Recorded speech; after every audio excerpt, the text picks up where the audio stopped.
We need faith like Joseph's, which has the stamina and patience to outlast everything. Look at Hebrews 11:22, which tells us that Joseph, who was dying in Egypt, gave instructions about how he wanted to be buried. And those instructions were driven by faith that God would deliver on his promise to take Israel from where they were presently, Egypt, to where he had promised them that they would be in, which was Canaan, the promised land.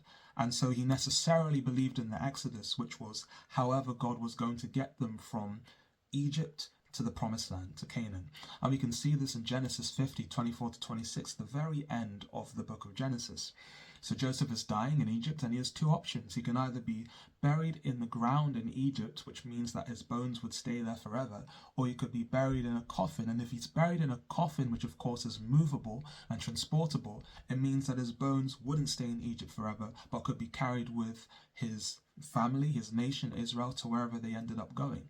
And that's why he chose the coffin, because he knew Egypt wasn't the final destination, but he knew that eventually, somehow, God would take them from Egypt to Canaan, to the promised land. And that's exactly what happens, because in Exodus 13:19, when Moses and the Israelites are leaving Egypt and heading towards the Red Sea, they pick up the bones of Joseph with them and take them, of course, through the Red Sea and take them to Canaan, the promised land. And so Joseph ends up in the promised land, even though he's not alive to see it, because his bones end up there.